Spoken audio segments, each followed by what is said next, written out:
pero claro, solo me conocen, ah, que solo me conocen los veteranos y los profesores, ¿verdad? Yo he sido profesor de esta casa durante un tiempo, pero bueno, iniciamos estas charlas hace ya un montón de años, de poco de introducción a la historia de las matemáticas, no de una manera cronológica, pero sí que continuar de ir salpicando con cosas de este curso, pues como ahora estoy jubilado puedo venir. Y entonces, pues, eh, a Matías lo conozco desde hace muchos años, porque empezamos los cursos de doctorado juntos, aunque yo soy bastante mayor que él. Él de una forma profesional y yo empezaba en plan deporte, pues porque tenía el gusanillo y conecté con Bernardo Cascales y pues bueno, eh, desde entonces Matías que empezaba los cursos de doctorado, ahora que es catedrático, pues solo hay que rendirle honores, ¿verdad? Además, Matías y yo tenemos una historia en común de apadrinazgo, porque fuimos padrinos de la última promoción de la licenciatura. Y aunque suelen elegir padrino y madrina, en este caso éramos, bueno, no sé quién de los dos era la madrina, el otro era el padrino. Entonces, pues, Matías, en mi opinión, es un matemático excelente, mejor persona, si cabe, que ya es decir, y hemos vivido muy cerca y compartimos un gusto por el Monte Villavete en Torreagüera también y por las piedras que por allí podemos ver.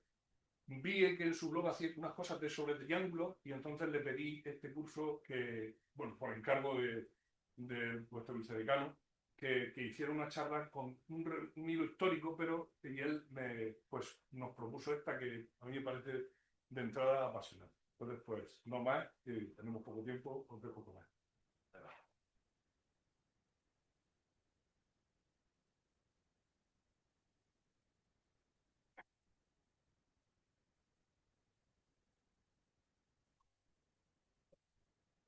Bueno, pues muchas gracias. Esperaba que lo que iba a ser bastante más pequeña, pues, y habrá gente exactamente conocida, luego, sorpresa que no, pero bueno, a pesar de que eso puede aumentar ligeramente mi nivel de estrés, espero que vaya bien.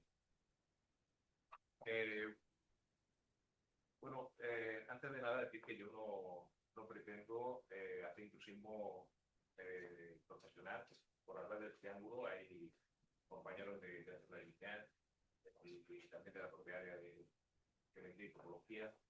Simplemente hay un tema sobre el que tengo curiosidad porque creo que bueno, es importante, es algo formativo y ha sido maltratado en la enseñanza, sobre todo en las últimas décadas. Si habéis visto el resumen de la charla, hay un matemático francés, Jean Pierre, que invitó muerte al triángulo, muerte a los triángulos, cómo se traduzca. Y bueno, quedaros con el núcleo porque va a seguir el debate a lo largo de esto. Bien, como pedía la muerte del triángulo, consideraba el triángulo como un ser viviente y por eso le llamaban al triángulo. Estaba pensando en anatomía, fisiología, etcétera. Pero como he dicho, esta es una charla de historia, pues de mi cabeza yo no podía quitarme esto, pero bueno, voy a hacer clic, puede quedar haz clic en el pantalla y hablar con el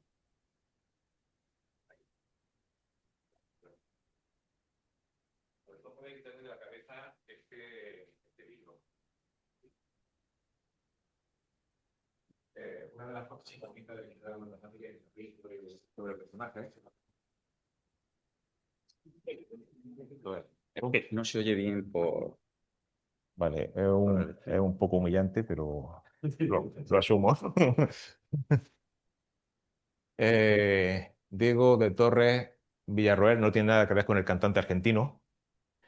Fue un matemático de la primera mitad del siglo XVIII, seguramente el más importante matemático de su periodo, catedrático de matemática de la Universidad de Salamanca, que entonces pues no era gran cosa. Contemporáneo de Euler y de Daniel Bernoulli.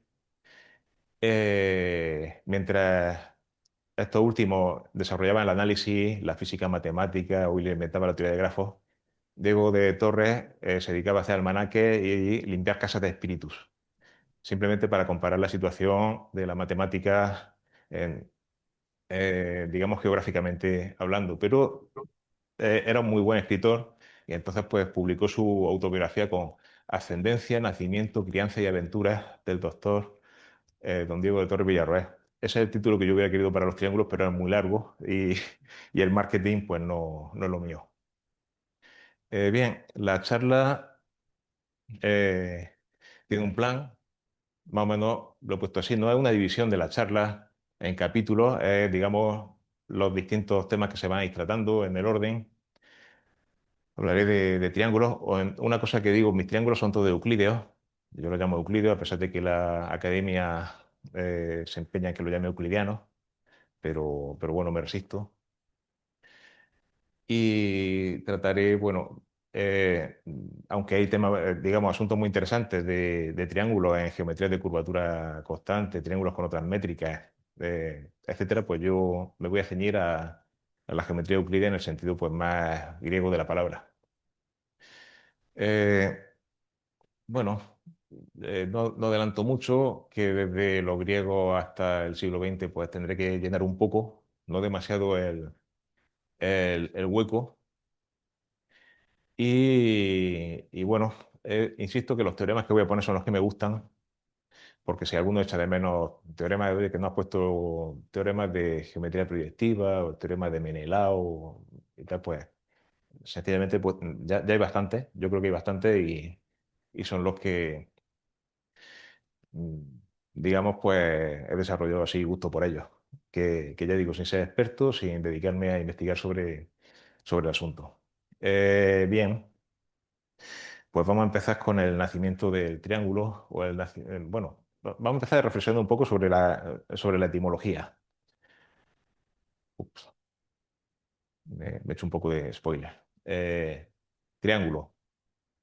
Todo el mundo sabe la definición de triángulo, ¿no? De un triángulo. A ver, los más jóvenes. Polígono de 3 lados, puede ser, ¿no? Entonces, si os pregunto por un polígono de 4 lados, ¿cómo se llama? Cuadrilátero. ¿Y uno de 5 lados? Normalmente pentágono. Entonces, fijaos que empezamos triángulo, cuadrilátero y pentágono. Uno termina en ángulo, otro en látero y otro en gono. Bueno, la etimología no tiene por qué ser coherente. Eh, Triángulo, con su, digamos, etimología latina, es sinónimo de trígono, que es la misma palabra, pero con etimología griega. Ángulo es lo mismo que gono, cambiando digamos, de país de origen, y por eso pentágono hace referencia a 5 lados, polígono hace referencia, perdón, a 5 ángulos, polígono hace referencia a muchos ángulos. Entonces, pues bueno, realmente hablamos de lados, ángulos.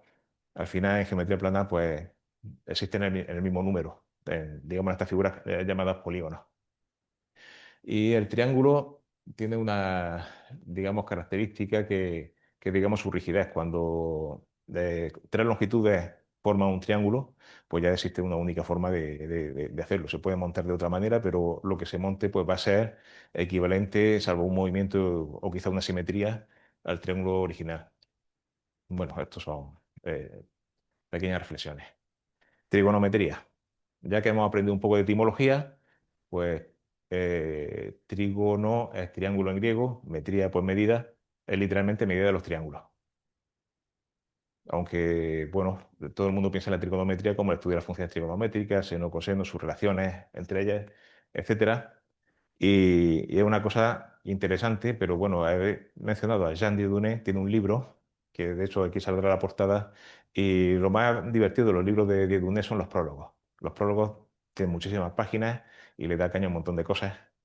Y entonces en su libro de álgebra lineal y geometría dice que la trigonometría actualmente solo interesa a 3 colectivos.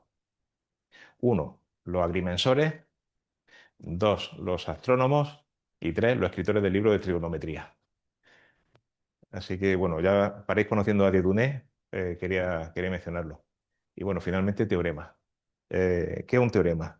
Los que estudian matemáticas, pues sabéis que teorema es lo que varias veces a lo largo de las clases de la mañana o hacen en la pizarra. Pero, ¿qué es una definición de teorema?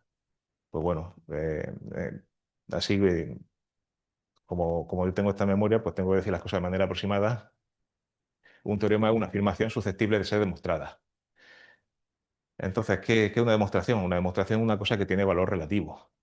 Eh, por ejemplo, cuando veis estas películas de que está alguien juzgándolo, normalmente películas norteamericanas con un jurado, pues si alguien tenía los motivos, tenía los medios y no tiene una coartada, pues está perdido. O sea, eso es una demostración judicial. En matemáticas somos un poco más exigentes, pero la demostración siempre tiene un valor relativo, porque hay que partir de algo y bueno, a veces no siempre todos los razonamientos se pueden reducir a silogismos, de manera que quede muy claro lo que se está haciendo. Y bueno, iremos viendo esto qué significa a medida que avancemos. Bueno, la invención de la geometría.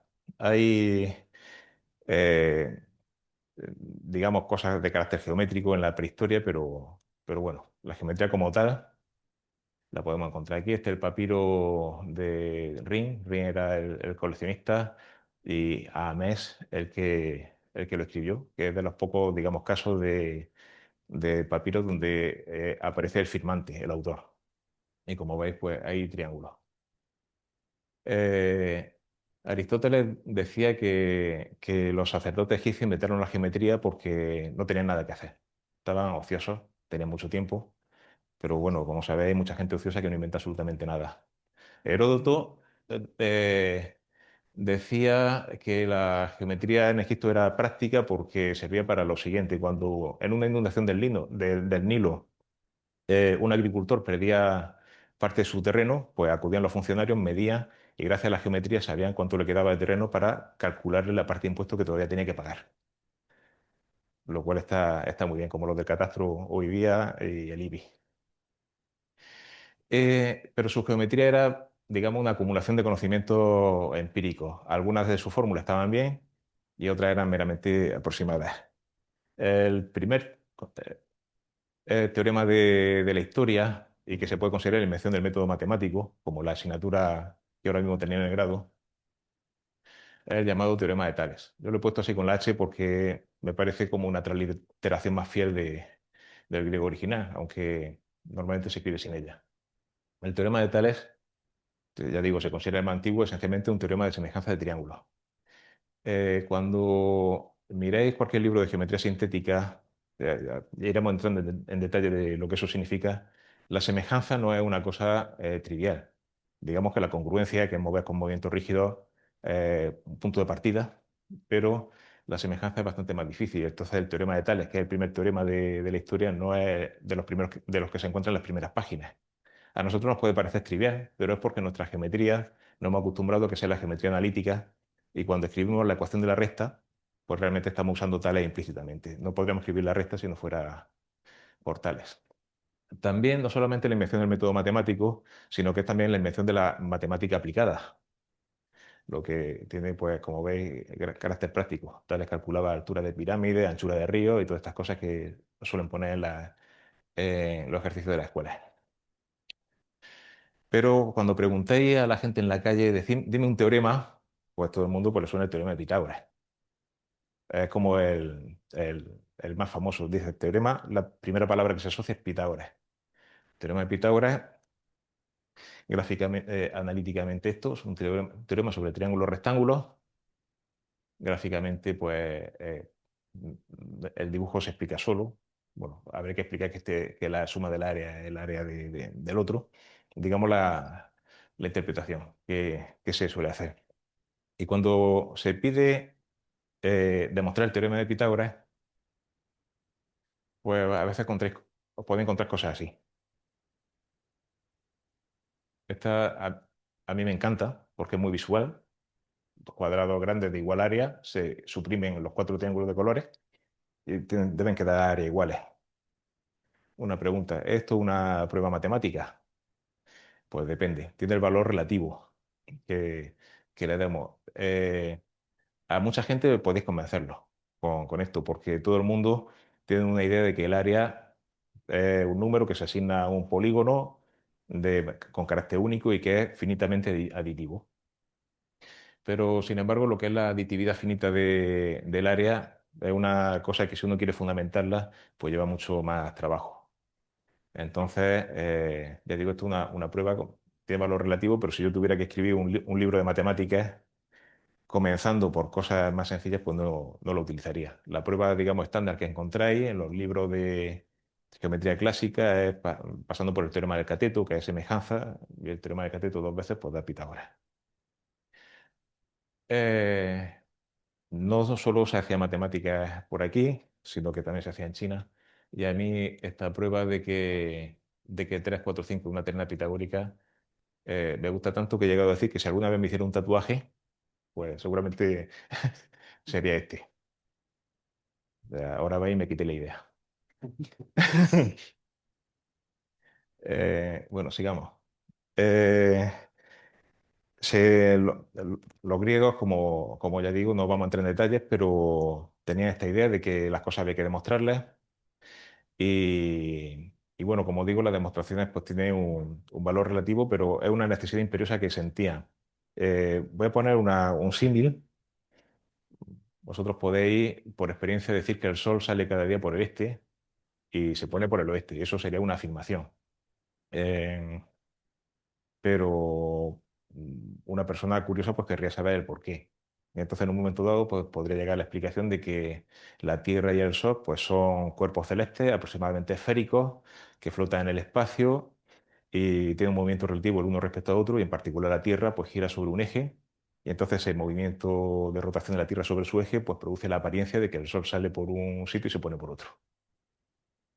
Es una explicación bastante satisfactoria, pero ahora, porque vosotros habéis pasado por un sistema educativo, pero imagináis ya contarle esto a una persona que piensa que la Tierra es plana. Bueno, hay muchos, eh, hoy día también.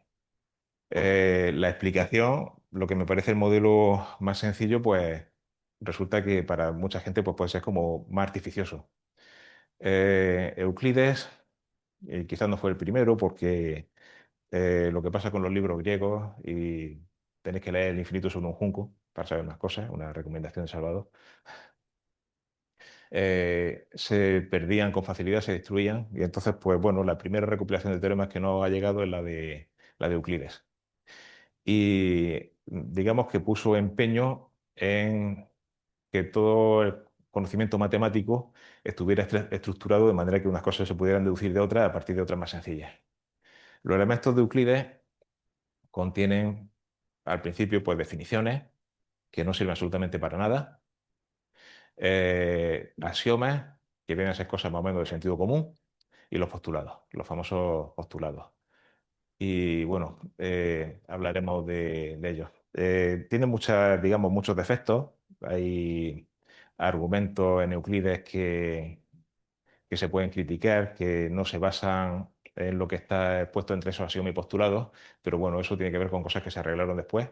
Pero a pesar de eso, fue uno de los libros más vendidos de la historia, junto con la Biblia, el Quijote, de los que se ha publicado más veces, e incluso los editores pues, tenían la necesidad de hacer cosas diferentes para relanzar de nuevo el libro. Esta es una edición de Los Elementos de Euclides, por fin en color. Siempre había sido con dibujos de tinta normales. Y los elementos de Euclides sentaron el estándar de escribir matemáticas y cómo el rigor, cómo se hacen las demostraciones durante siglos en aritmética y en geometría. Cuando aparecieron nuevas ramas de las matemáticas que no se sabía cómo abordarlas, pues a veces hubo que abandonar un poco el rigor hasta que se encontraron las definiciones precisas. Eso tiene que ver con asuntos en los que no vamos a entrar. Eh, pero bueno, hay científicos famosos del siglo XX que dicen que de niño aprenden realmente Euclides. Creo que el propio Albert Einstein, por ejemplo. Y, y está bien. ¿Qué llevan los elementos de Euclides? Pues, por ejemplo, hay un pasaje al principio que se llama el puente de los burros, tal cual. Bueno, no aparece así en el libro, pero en latín suena mejor, pons asinorum, que es la prueba para para demostrar que en un triángulo isósceles, un triángulo que tiene dos lados iguales, los ángulos opuestos son también iguales. Y esto es del libro de Coxeter, que es una de mis recomendaciones que veré al final, donde aquí hay un pasaje que me hace mucha gracia. En general, las citas de Coxeter están muy bien elegidas y nada más que leyéndolas, pues ya pasa uno un buen rato, sin entrar en leer los teoremas de un tal Dodson, que bueno, simplemente para quien no lo recuerde, Dodson es el mismo que Lewis Carroll, el autor de Alicia en el País de las Maravillas. Para que veáis una idea del aspecto, no voy a entrar en esta prueba, naturalmente, pues aparatosa. Esta es una edición de los elementos de Euclides bilingüe. Y bueno, aquí veis que está en griego. Y esto del epsilon prima que hace gracia. Si estudiáis los sistemas de numeración, pues esto es la numeración jónica, que no es la mejor del mundo, pero bueno, lo usaron durante un tiempo. Y en fin, este es el famoso puente de los burros. Así que bueno, esto ya digo, sentó el estándar de demostración en matemáticas durante siglos, pero la matemática avanza. Vamos a hablar del primer ataque al triángulo, desde mi punto de vista. Esto es la portada de la geometría de Descartes, que apareció como un apéndice de su método filosófico. Y bueno, reduce el razonamiento geométrico a manejar ecuaciones. Particularmente, aquí creo que se trata problemas que utilizan únicamente círculos y líneas rectas, pues convertir todos los problemas en ecuaciones de primer y segundo grado, lo cual pues suena como a una mejora. En lugar de estar peleándose con la figura, con la regla de compás, pues yo escribo un sistema de ecuaciones, manipulo la x para un lado, la x y la y salen las cosas. Esto no es siempre así. Hay demostraciones de geometría sintética muy elegantes que, formuladas con geometría analítica, serían diabólicas, sencillamente. Y vamos a ver algunos de esos teoremas. Así que, bueno, aquí el triángulo sufrió un duro golpe. Siguieron avanzando las matemáticas, apareció la geometría proyectiva. Hay teoremas antiguos que son realmente de geometría proyectiva, pero bueno, la geometría proyectiva como tal se desarrolló más tarde y permitió un punto de vista diferente sobre la axiomática. En geometría proyectiva ya empieza a ser evidente que da igual lo que sean los puntos y lo que sean las rectas realmente. Lo único que importa son las relaciones relativas. Aparecieron las geometrías de Euclides, a raíz de que principalmente el culpable de la geometría de Euclides fue el propio Euclides, que escribió el quinto postulado en una manera tan artificiosa que la gente decía esto hay que quitarlo de en medio. Algo sobre que si los ángulos suman menos de dos rectos o menos de un llano, entonces se encuentran del mismo punto que suman, que es equivalente a que por un punto se puede trazar una única paralela. Pero bueno, apareció esa geometría y digamos que empezaron a cambiar la percepción sobre los axiomas de la geometría y de la matemática en general. La geometría antes eran verdades inmutables, eternas, y ahora pues empezaban a ser cosas relativas dependiendo del sistema de axiomas que se tomara. Y bueno, llegamos al siglo XIX, principio del XX, y hay dos personajes que he querido poner la foto. Uno es Felix Klein, que en la ciudad alemana de Erlangen, ahora mi alemán no está muy fino hoy, lo siento, desarrolló un programa en que consistía en que todas las geometrías había que verlas como el estudio de lo invariante respecto a un grupo. Esto incluye toda la geometría euclídea respecto al grupo de la isometría, la geometría afín, deformaciones que conservan las proporciones en líneas, la geometría proyectiva, que son las transformaciones que conservan las colineaciones, la alineación de puntos, la topología, que son las que preservan la continuidad, etcétera. Y, y bueno, pues un programa muy ambicioso, pero que cambió la manera de desarrollar las cosas ahí en ese momento. Y luego Hilbert, que empezó a perder el pelo a los 20 y pocos años, entonces muchas fotos salen con sombrero.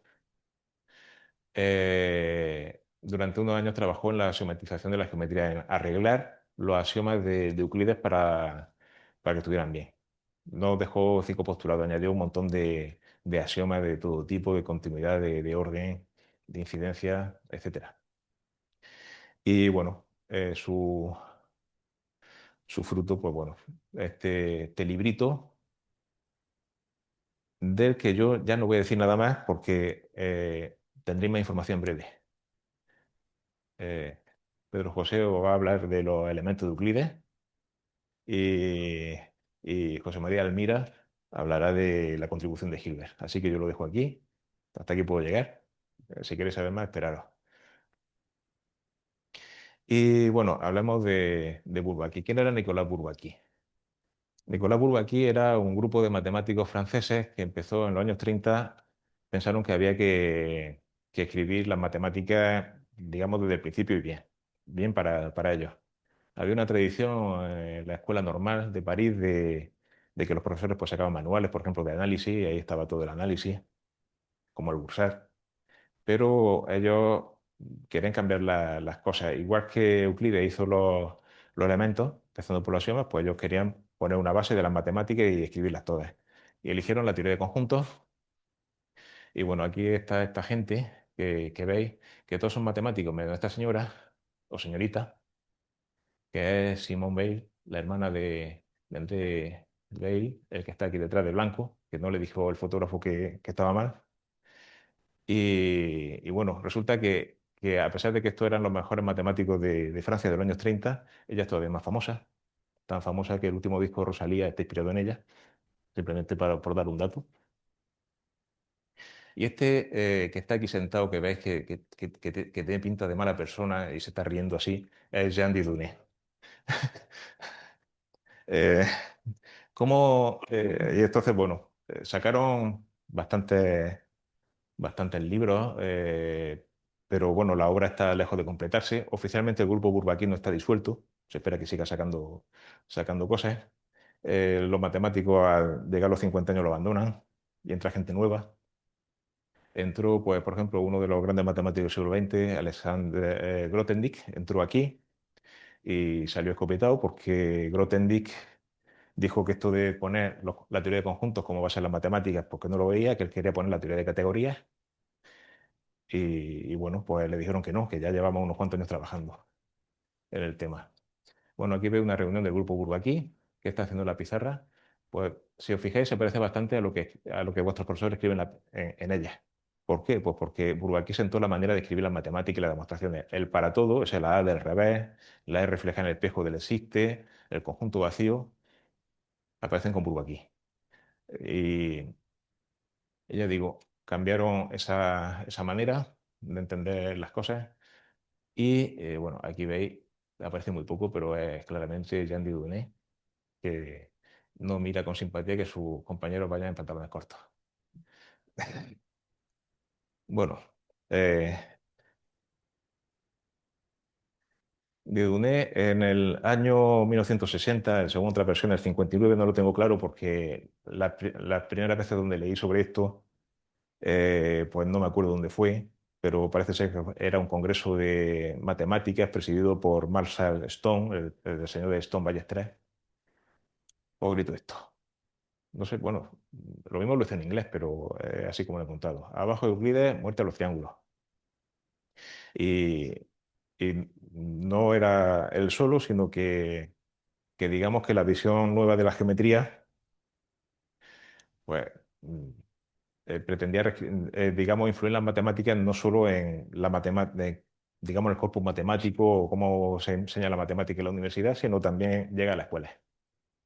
Y en los años 60, George Papin y su esposa se pusieron digamos, comenzar un proyecto de escribir unos libros de texto basados en la matemática moderna para la escuela. Y bueno, esto puede parecer una cosa muy inocente, pero a mí me recordaba esto. No sé si habéis visto El pueblo de los malditos. Es casi, es una asombrosa similitud. Eh, no era algo tan malo. Esto es creo que el quinto tomo del Papí, que lo tengo por ahí. ¿Veis? Pues hay conjuntos, aplicaciones. Las aplicaciones van los puntos de un conjunto a otro. Con la teoría de categoría hubiera sido incluso peor, porque solo hay flechas, no van cosas a cosas. Y, Y en principio, pues todo conjunto finito de n elementos tiene 2 elevado a n partes. Parecen cosas interesantes. El problema es que esto, digamos, desplazaba las otras cosas. Y, y los niños no aprendían de geometría, incluso no aprendían aritmética. Morris Klein tiene un libro donde critica la matemática moderna que se titula ¿Por qué Johnny no sabe sumar? O algo así. Bueno, y yo, pues bueno, fue un poco víctima de esto porque, digamos, por la cronología. Este experimento se pone en marcha en los años 60, se ve que es un fracaso y entonces por eso viene a España en los años 70. Y se introduce en la EGB y yo pues cada año empezaba las matemáticas pues con aplicaciones inyectivas, sobreyectivas, sin saber por qué. Y llega un momento pues que yo descubro que hay teoremas de triángulos, sobre todo a través de los papeles que mi padre estudiaba para el examen a cabo, y sentí una cosa, me habían robado la infancia. Así que los triángulos han desaparecido de la enseñanza, pero como los galos de Asterix, hay un único sitio donde hay un reducto que aguantan, que es en el tema 39 de las oposiciones a secundaria. Y para los que se meten a profesores, digamos, la oportunidad de redimirse y ver por fin las cosas interesantes que se han perdido. Y bueno, aquí están. Eh, y voy a comentar algunos de esos teoremas que a mí me gustan. Los triángulos, un triángulo cualquiera, hay 4 puntos notables, que es donde se encuentran definidos por la intersección de 3 líneas. Tienen que ser 3 líneas, porque 2 líneas siempre se encuentran cuando no son paralelas. Eso no es notable, eso es que es así.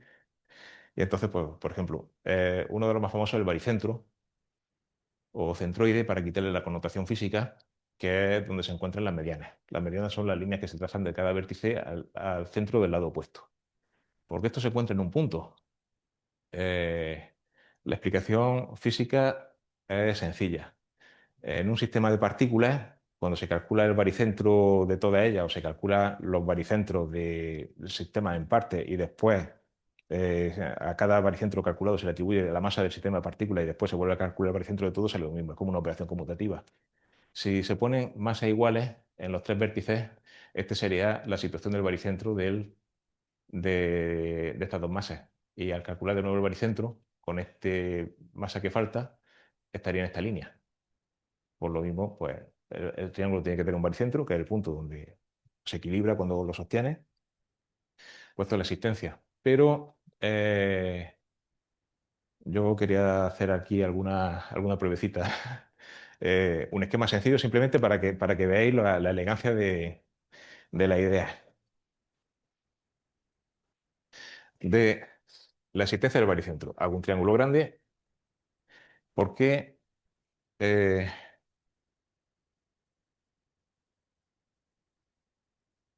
¿por qué existe, o sea, por qué esto tiene que encontrarse ahí en un punto? Bueno, voy a quitar una de las líneas. Pues no solamente que se encuentre en ese punto, sino que divide a cada mediana, la divide en proporción 1 a 2. Y la idea es, mm, con geometría sintética, pues muy sencilla. Con geometría analítica no es que sea difícil, con coordenadas baricéntricas incluso prácticamente trivial, pero si yo, por ejemplo, trazo esta línea entre la, la parte del segmento que queda por debajo de este punto de intersección, a la mitad, de aquí a la mitad, pues por semejanza, este segmento mediría lo mismo que ese, y cuando tenéis 2 segmentos paralelos de la misma longitud, al completarlo, si el dibujo estuviera bien hecho, al final no va a ser buena idea que yo haga dibujo en la pizarra. Eh, debería salir un paralelogramo. Y entonces esto serían diagonales del paralelogramo, se encontrarían aquí en un punto que dividía cada uno de estos segmentos en 2 partes iguales. Entonces, como estos dos eran iguales, por la elección del punto, estos dos son iguales también, por ser un paralelogramo, pues los 3 son iguales. Y, y digamos que una vez que sé que 2 medianas se encuentran en un punto que se corresponde con esa proporción 1 a 2, pues calculado sobre cada una de ellas, pues se van a cortar en el mismo punto, así que las 3 se encuentran. Quiero decir, este sería, digamos, el argumento. Por supuesto, hay otros que se pueden hacer. Por ejemplo, puedo invertir el triángulo. Este triángulo es semejante al anterior, comparte medianas y después así. y tendría una sucesión de triángulos que convergería pues, a un punto fijo que sería el baricentro. Lo único que ocurre es que esa prueba, pues, en principio, pues, no me da la situación exacta, pero se puede añadir. Vamos a pasar al siguiente punto notable.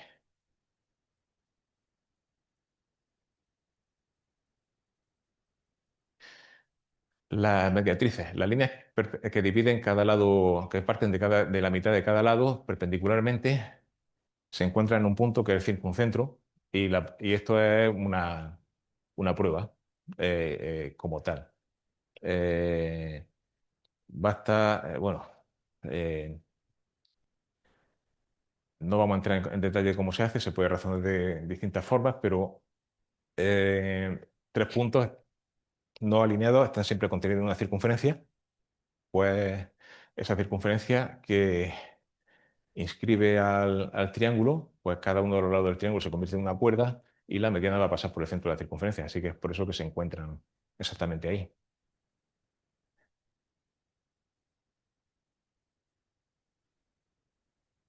Hay que cliquear.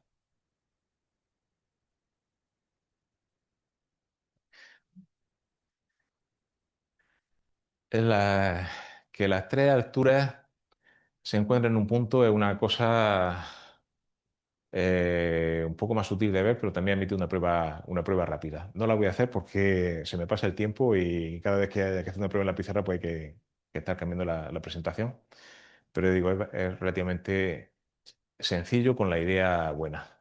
La idea buena es calcular un triángulo que es el doble de grande, trazando paralelas, y entonces este punto de aquí se convierte en el ortocentro del triángulo, digamos, auxiliar. Perdón, en el circuncentro del triángulo auxiliar. Gracias.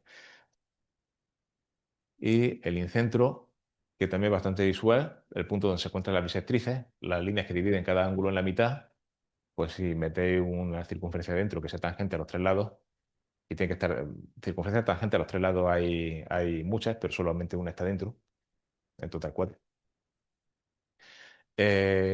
Pues digamos que esto se autoexplica. Y este dibujo se puede convertir también en demostración realizando los pasos en la forma adecuada. Pues bueno, estos cuatro puntos tienen una serie de propiedades adicionales, por ejemplo, el ortocentro, cuando se unen los vértices con segmentos, forma según un triángulo que se llama el triángulo órtico, y tiene la curiosa propiedad de que los ángulos respecto a la altura son iguales, o los ángulos que forman con el lado. Esto se demuestra también de forma relativamente sencilla, construyendo una circunferencia que contiene estos cuatro puntos y aplicando cosas conocidas sobre los ángulos inscritos.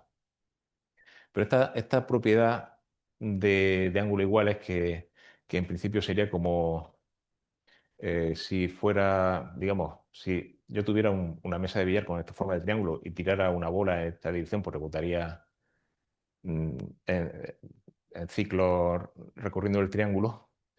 Pues tiene además hay además una propiedad interesante y es que este triángulo, entre todos los triángulos inscritos, cuando se tiene un triángulo, digamos, acutángulo, si hay un ángulo obtuso, esto se va a la porra, eh, es el triángulo inscrito de menor perímetro. Que el triángulo inscrito de menor perímetro forma ángulos iguales con los lados, se puede razonar físicamente.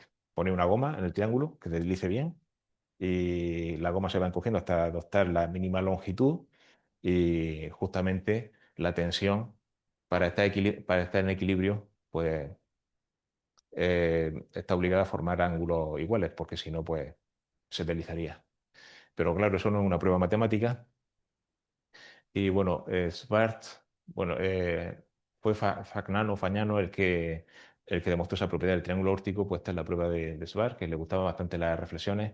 Este Schwarz es el mismo Schwarz de la conmutación de las derivadas parciales, que se estudia en función de variables 1. Demostró que si se coge el triángulo y se refleja 5 veces para formar estos 6 triángulos, el triángulo órtico, sus reflexiones van formando una línea recta, mientras que otro triángulo de partida, por ejemplo este que está aquí, eh, formaría una cosa que no es una recta, y estas dos líneas al ser paralelas, pues unen puntos, digamos, puntos análogos de un lado y otro, pues únicamente la que es recta minimiza la longitud. Es una prueba muy bonita y merece la pena que reflexionéis sobre ella.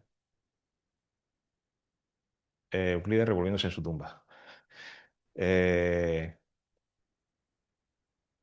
pues aparentemente nadie hasta Euler se dio cuenta de que el circuncentro, el baricentro y el ortocentro están en línea recta. La famosa recta de Euler, y además las proporciones 1, 2 que aquí se cumplen con la parte, digamos, de la prueba de la existencia de la recta, o también se puede utilizar la recta de Euler para, a partir del circuncentro y el baricentro, demostrar la existencia del ortocentro. Mirad el libro de Coxeter para detalles. Y ya hay teoremas fabulosos, como que los pies de las alturas, los puntos medios del segmento y los puntos medios del segmento que va de cada vértice al ortocentro, están esos 9 puntos todos en una circunferencia. Ya digo, intentad hacer esto con geometría analítica, a ver si sale. No, lo digo desafiante. Lo mismo encontré una prueba muy elegante y me tengo que tragar las palabras.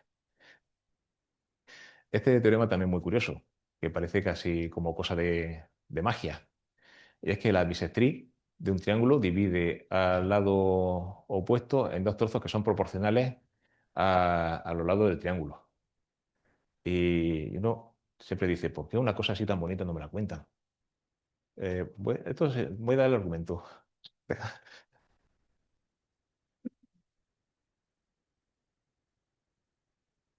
A ver si me sale ahora mejor el triángulo.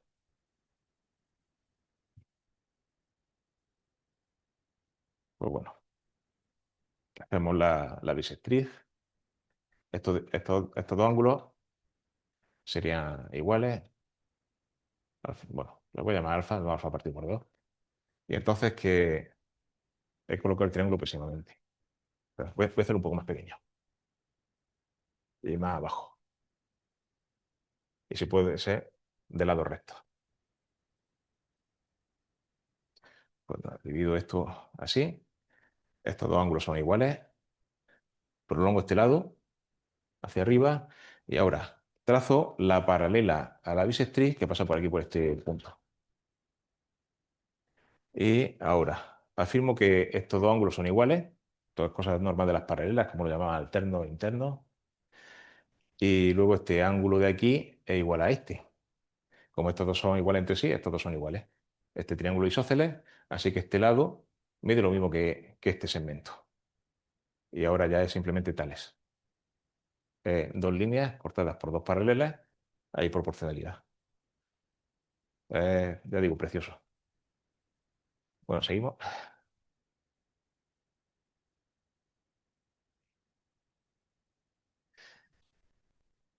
Muchas gracias. Eh, la fórmula de Herón no es un teorema de geometría sintética, pero a mí me gusta, por eso lo he puesto aquí. Eh, Merece la pena alguna vez ver cómo se prueba. Napoleón y las matemáticas. Napoleón, por Napoleón, igual que antes Diego Torres no era el cantante, Napoleón ahora sí que es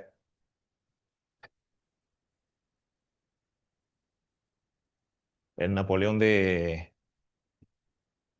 se hizo además una película biográfica hace poco, de las muchas que hay, pues hay una muy reciente.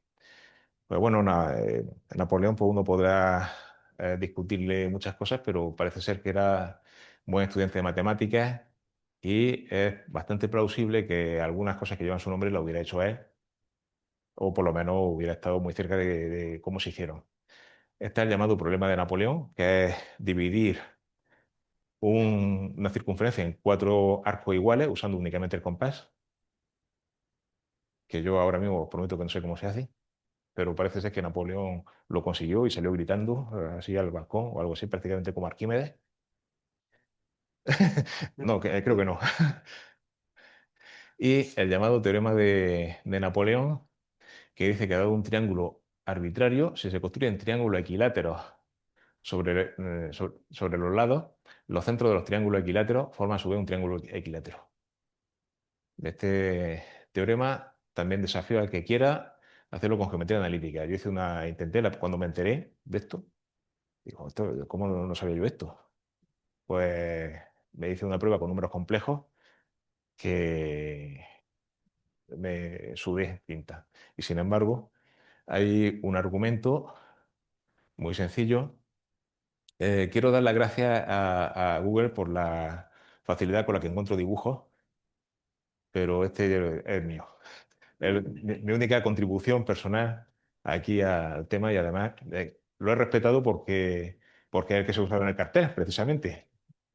Aquí está el triángulo, se construyen los triángulos equiláteros y entonces lo que ocurre es que este punto, este centro y este otro centro se puede llevar con una rotación de 30 grados a este segmento. Este segmento es paralelo al segmento que une, o la línea que une, pasa por el vértice, por este vértice y el vértice del triángulo equilátero que hay abajo. Como esto ocurre siempre en la misma proporción, digamos, si el lado mide L, la altura del triángulo equilátero mide raíz de 3 partido por 2 y esto se encuentra en el baricentro, así que está más o menos en posición raíz de 3 partido por 3, que debe ser un poco menos. Pues bueno, esa misma proporción ocurriría por esta parte y entonces esa línea me diría lo mismo que la que se podría construir aquí y así dos a dos se ve que son iguales. Esto es lo que constituye el lado del triángulo equilátero. Y esto ya, Euclides ya no se revolvería ya solo en su tumba, pero es que los griegos no trabajaron mucho la trisección del ángulo. Bueno, lo trabajaron sí, pero en otro aspecto, querían hacer la correa y el compás. Y es un teorema de 1899, bueno, por lo menos se descubrió en 1899, las pruebas aparecieron pocos años después, que es el milagro de Morley. Cuando se trazan las trisectrices, es decir, las líneas que dividen cada ángulo en tres partes iguales, 2 a 2, de esta manera que está aquí indicada en el dibujo, se encuentran en un triángulo equilátero. Esto es endiablado incluso con geometría sintética. La prueba de que da Coxeter, hay otras pruebas que han surgido, todos los matemáticos importantes han intentado demostrar el teorema de Morley a su manera, Alan Kohn, Conway, pero yo no veo que hayan aportado, digamos, una simplificación grande. Yo, yo ni siquiera lo intento, yo me encuentro esto en el libro y me convence.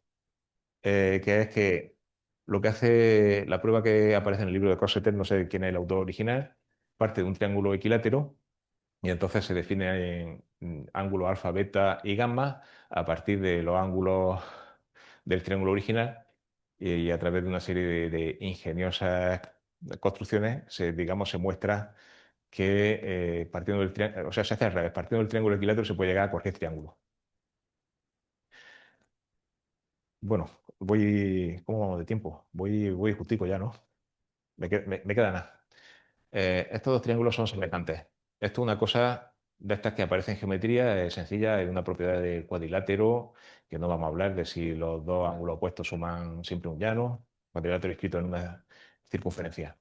Esto pues parece una cosa inocente de geometría, pero habré oído hablar de un libro de Newton que fue básico, con el que comienza prácticamente la física moderna, que tardó mucho tiempo en publicar. ¿Por qué tardó mucho tiempo en publicarlo? Halley le empujó a Newton a que publicara el libro, pero aún así tardó décadas, porque estaba resolviendo cosas. Él no quería dejar en cabo sin atar. Entonces él había descubierto la ley de gravitación universal, dos masas se atraen con una fuerza proporcional al producto de las masas, inversamente proporcional al cuadrado de la distancia que las separa. Pero él quería explicar el sistema solar, y el sistema solar son esferas, no son masas puntuales. Entonces tenía que ver cómo atraía una esfera. Pues aquí está. Esto es mi propia edición de los principios de Alianza Editorial. Eh, Esta es la prueba de que una esfera homogénea atrae igual que una masa puntual situada en el centro. La clave de la prueba es esa semejanza de triángulos que he puesto antes. El dibujo lo amplío, ahora con una circunferencia aquí. Esto es, digamos, la clave de la geometría inversiva. Y en análisis complejo, cuando se ven transformaciones, pues ahí empieza a ser pan de cada día que por una inversión, o la función 1 partido por z, o una función de Mobius, que son digamos, el grupo de transformaciones generado por 1 partido por z junto con las afines, conserva la familia de rectas y circunferencias. Y se puede ver, digamos, con geometría sintética. El dibujo no es que se autoexplique, pero bueno, se basa en que los triángulos son semejantes. ¿Y esto para qué sirve?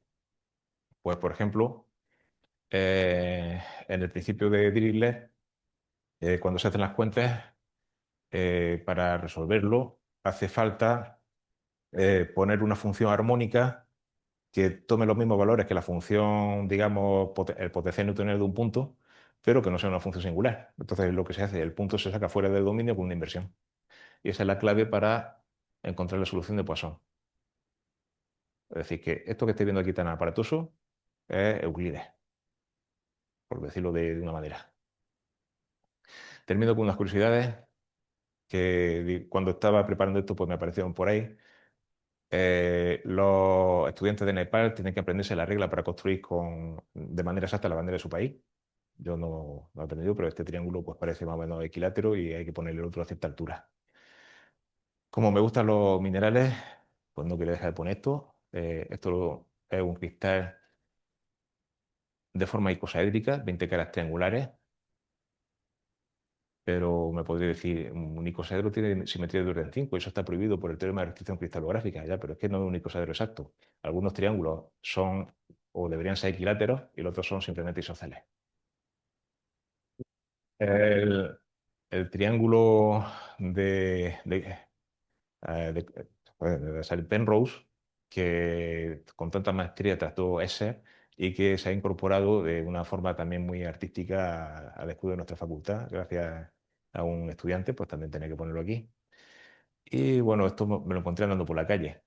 Una papelería de estas de pueblo donde venden los libros de texto cada curso, que se llama Triángulo, con un lápiz doblado. Me parece una cosa entrañable y parece que es como si el triángulo fuera a volver a la escuela, por fin, para que sirva de ejemplo para quedarse. Bueno, estos son 2 libros de los muchos que puedo tener, pero el Coseter, de edición patatera, las antiguas son más bonitas, y la geometría métrica de Puigcerdá, pues que ahora mismo pongo un repertorio bastante completo de teoremas de geometría sintética. Y bueno, Jean Dieudonné, que tanto se ha metido con el triángulo, pues sin embargo es autor de uno de los mejores libros de divulgación matemáticas que pueden encontrar, que además explica de por qué se hacen las matemáticas. Una frase no sé si era de Jacobi, que es por el honor del espíritu humano. No tenemos que rendir cuentas de si van a servir para salvar el mundo o no. Las matemáticas se hacen, eventualmente, pues pueden ser útiles. A veces el mismo autor de un teorema no sabe las consecuencias que puede tener. Y nada, pues muchas gracias. Lo dejo aquí.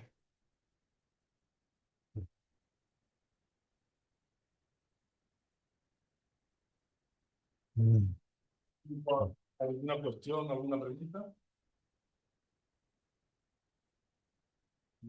Yo por comentar si hay... No, sí, tú a esto, No, lo que tú tengas que decir, bienvenido siempre. Con los alumnos que algunos en algún momento se oposita, tendrá que pensarse al tema 39 que has puesto, que tú lo has puesto con índice. No, el índice de un temario particular. Digo, que sepan que el índice no va, que el tema se llama tema 39, que vendría del triángulo, el que hizo el temario se no tenía ganas de trabajar, y entonces, porque todo lo demás, pues hay para escribir, como va a contar más allá, pues para escribir lo que os dé la gana. El centro del triángulo, hay una enciclopedia por ahí de centros del triángulo que lleva por 64 puntos notables del triángulo. Yo me quedo con cuatro ya voy. 64.000 puntos para aburrir, para estudiar. Yo suelo comentar que damos aquí 2 reliquias vivas, los trabajos que Pérez vendió del sistema de enseñanza anterior a la reforma de Villar-Palasí, que es la que tú has hablado con Alberto, y nosotros somos del bachillerato que es del sexto y de válida, y en 1970, en el franquismo se hizo una reforma cogiendo efectivamente que algunos hemos estudiado mucho con el Burbaquí, pues efectivamente era eso, una formalización, y en la EGB se enseñaban grupos y teoría de conjuntos, cosas por el estilo. Después, bueno, se ha ido reformando gracias a Dios, pero nosotros somos de la geometría analítica y de ese otro tipo de... Sí.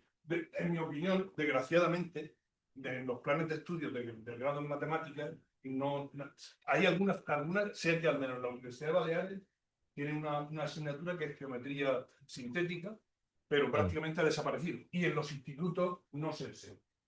La mayoría de vosotros habéis aprendido a trazar las bisectrices o las mediatrices con regla y con compás en clases de clase. Y en StatMat, la parte que más trabajo nos cuesta que los alumnos hagan, en la que hagan problemas, son los problemas de geometría. Y la álgebra, tú le das a un alumno, decir, toma un cuadrado y ahora coge un cuadrado que tiene 8 áreas, sí, un cuadrado que tenga área 2 y te coge una ecuación. Pero simplemente traza la diagonal y ya está. No sé qué, pero bueno, Pues nada, vale. bueno, no sé si hay un comentario más. Yo tengo una pregunta. ¿Ah, sí? Uf. Más sobre matemáticas, es sobre los gráficos. ¿Cómo lo has hecho? Los que has hecho tú, si es que has hecho alguno. No, yo he hecho una foto del dibujo que hice en la pizarra. No, es que, mira, me lo voy a poner ya como propósito de Año Nuevo 2027, aprender GeoGebra, porque, o algo así. Para pensar, pero con GeoGebra no tienes que acceso ahí totalmente intuitivo, no tiene nada. Eso lo dice ya con un conocimiento de causa que yo ni siquiera he llegado ahí, pero Yo lo decía porque hay paquetes de látex cuyo nombre contiene las letras EUCL, que provienen claramente de Euclides, que son capaces de hacer ciertas construcciones de geometría sintética directamente como estamos antes.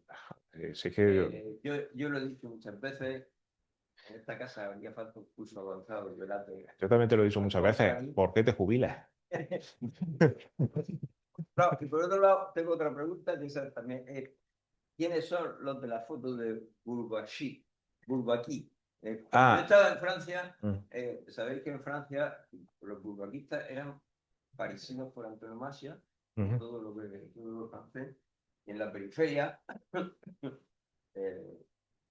tenían bastante resquemor contra París y contra los bourbakis, a los que en donde yo estaba le llamaban Bourbachik. De Bourbakis, Bourbachik. Y allí hablaba del claro daño que ha hecho a las matemáticas europeas el grupo Bourbachik. Bueno, daño.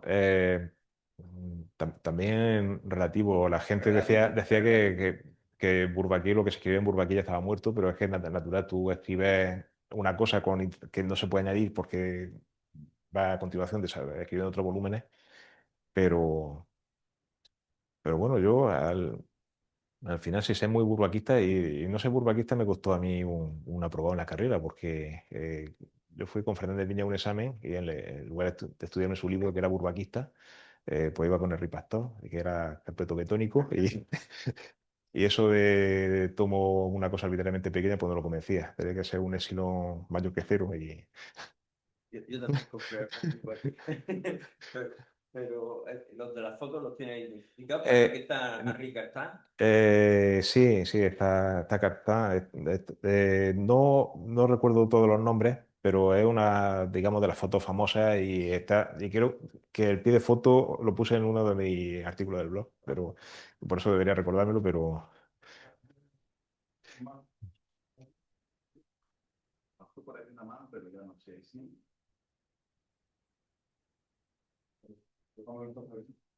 Gracias a ti. A vosotros.